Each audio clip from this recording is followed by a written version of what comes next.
अभी आप सुनने वाले हैं विक्रम और बेताल की कहानी का अगला भाग 10।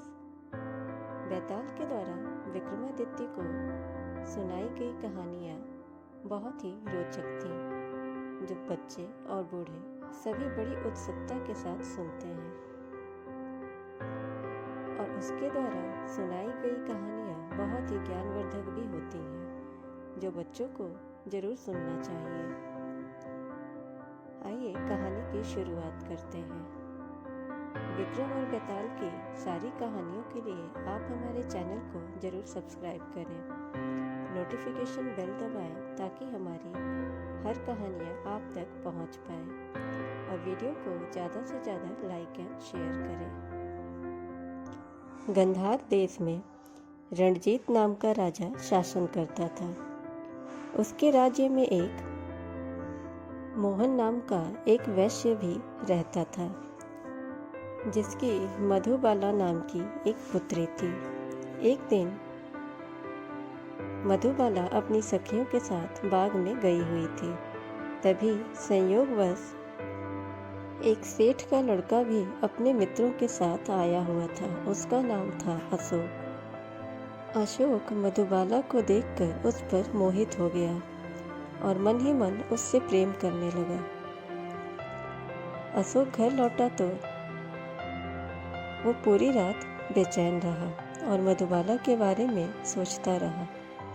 अगले दिन वह वापस से बाग में गया, जहाँ मधुबाला अकेली बैठी थी। अशोक मधुबाला के पास जाकर अपने प्रेम का प्रस्ताव रखता है, लेकिन मधुबाला इनकार कर देती है। बहुत कहने के बाद मधुबाला नहीं मानी तो अशोक ने कहा, यदि तुम मुझसे प्यार नहीं करोगी तो मैं तुम्हारे लिए अपनी जान दे दूंगा।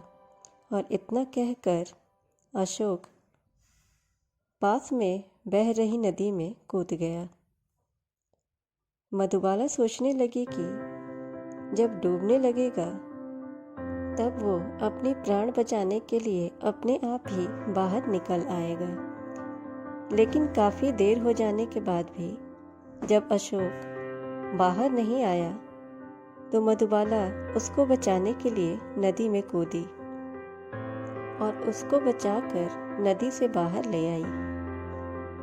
फिर मधुबाला अशोक से बोली, तुम कितने मूर्ख हो, तुम बाहर क्यों नहीं आए? कितनी देर हो गई थी। यदि तुम नदी में डूबकर मर जाते तो क्या होता?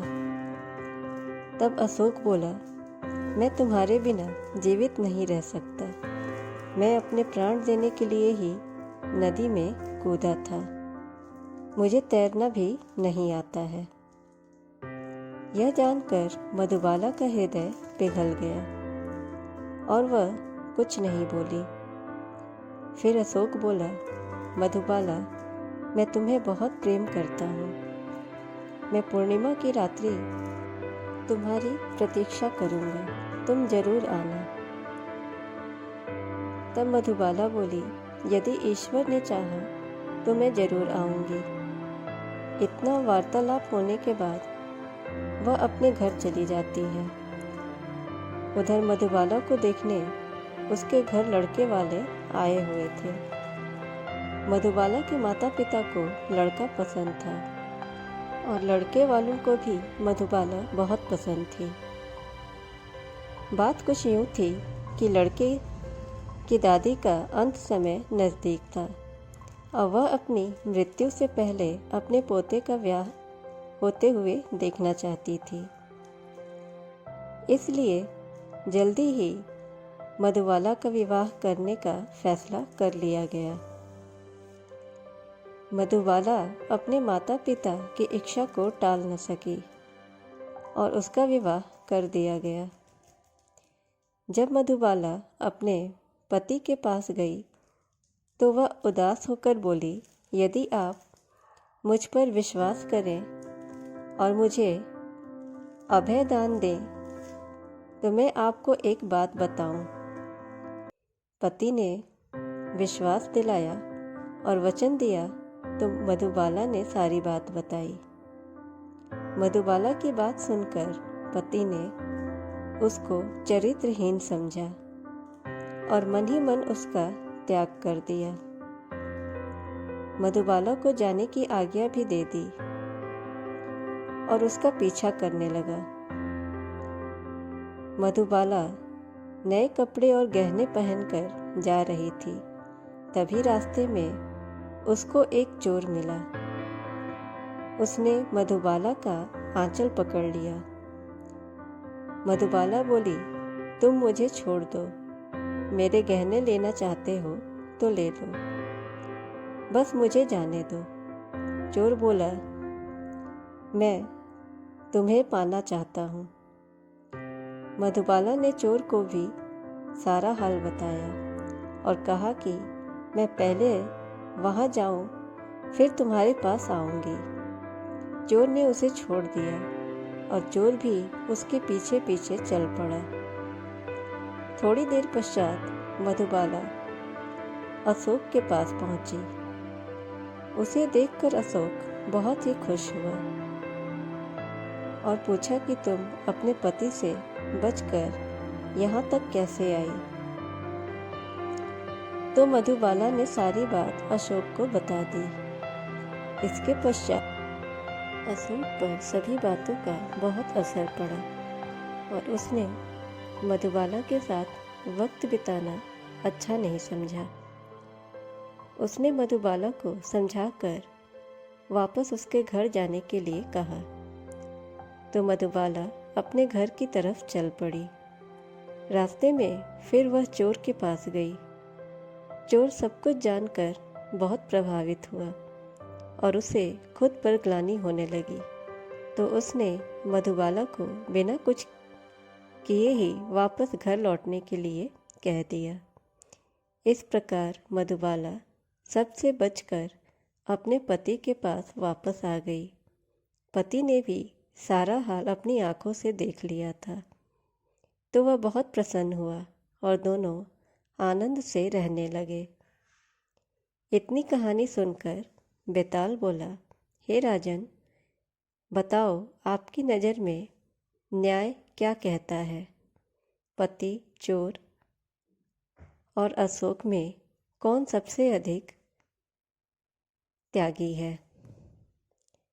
राजा विक्रम ने कहा, जो त्याग बिना स्वार्थ के किया जाए वही सच्चा त्याग है। चोर का त्याग सबसे बड़ा त्याग है, क्योंकि पति तो उसे दूसरे आदमी पर रुझान होने के कारण त्याग देता है। अशोक का मन इसलिए बदल गया कि उसे भी यह डर लग रहा होगा कि कहीं इसका पति राजा के समक्ष जाकर उसको दंड न दिलवा दे। लेकिन चोर का तो किसी को भी नहीं पता था। उसके बावजूद चोर ने मधुबाला के गहने भी नहीं लिए और ना ही उसको कोई क्षति पहुंचाई। इसलिए उन दोनों में अधिक त्यागी चोर था। राजा का जवाब सुनकर बेताल बड़ा खुश हुआ और बोला, राजा, सच में तुम बहुत ही बड़े न्यायप्रिय हो। तुम्हारा न्याय विश्व विख्यात होगा। फिर बेताल हंसकर बोला, राजन, तुमने अपना मुंह खोल दिया, अब मैं चला।